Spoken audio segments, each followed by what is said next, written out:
Break के बाद एक बार फिर से आपको खुश आमदीद कहते हैं। नाज़रीन, खबर ये आई है कि सिर्फ पंजाब ऐसा सूबा है जहां पर बैरूनी कर्ज़ों की जो कर्जा जात हैं उनमें कमी वाक़ई हुई है और बाकी तीनों सूबों में बैरूनी कर्जा जात में इजाफा हुआ है। अब पंजाब में बैरूनी कर्ज़ों में किस तरह से कमी हुई है, पंजाब ने ऐसा कौन सा फार्मूला लिया है या फिर पंजाब जो है वो किस तरह से बच गया है कर्ज़ों के मज़ीद बोझ तले।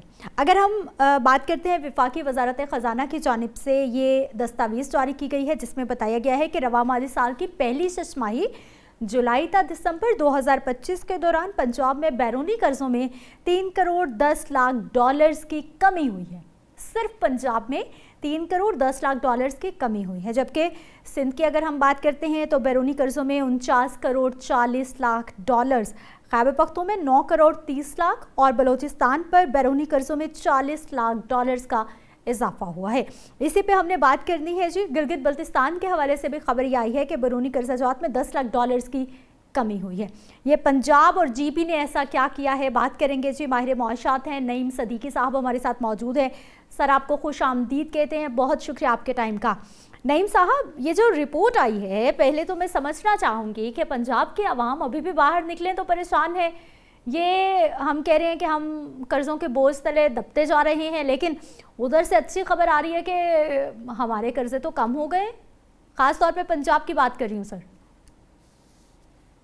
जी जी, थैंक यू बाबा जी। बिल्कुल आप सही कह रही हैं कि पंजाब ने 3.1 जो 300 मिलियन डॉलर के कर्जात में कमी हुई है, जी उसकी सबसे बड़ी वजह यह है कि आजकल पंजाब में आप देखें कि गुड गवर्नेंस जो है वो बहुत अच्छे तरीके से हो रही है। सही। और अगर क्योंकि पंजाब सबसे बड़ा सूबा है और इसको फंड भी सबसे ज़्यादा मिलते हैं और यहाँ पे प्रोजेक्ट भी सबसे ज़्यादा होते हैं, फॉरेन फंडिंग भी यहाँ सबसे ज़्यादा होती है, लेकिन पंजाब ने जो है इस दफा एक बड़े नज्म ज़ब्त का मुजाहरा किया है।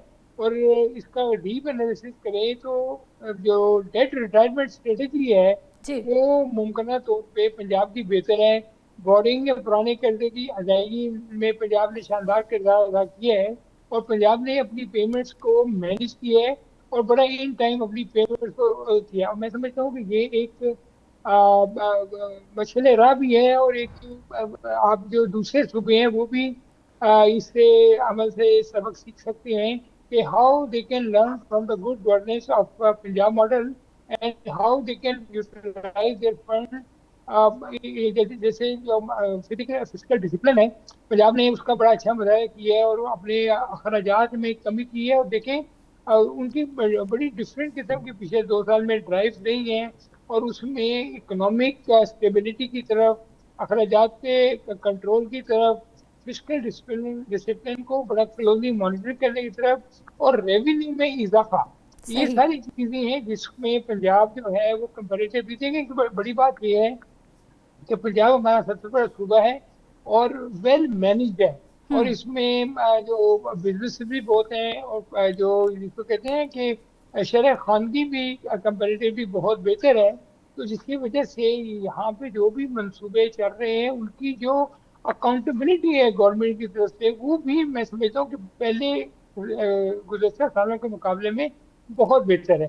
तो सही। ये पंजाब को आप क्रेडिट देना पड़ेगा आपको कि पंजाब ने इन्वायरमेंट सेक्टर में, पंजाब में क्लाइमेट चेंज सेक्टर में, स्मोक को कंट्रोल करने के सेक्टर में, इवन आपकी जो ट्रैफिक मैनेजमेंट की तरफ जो मल्टी टास्किंग जो ड्राइव पंजाब गवर्नमेंट इस वक्त कर रही है वो मैं समझता हूँ बहुत बेहतर है। और पर्टिकुलरली अगर आप लाहौर जाएं तो देखें तो आपको शायद लगता ही नहीं है कि आप पाकिस्तान के किस शहर में है, वहाँ पे इतनी डेवलपमेंट हो चुकी है। नईम अब सदीकी सवाल ये साहब। पैदा होता है कि प्रोवेंस जो है वो सर। कर्जे लेते क्यों है।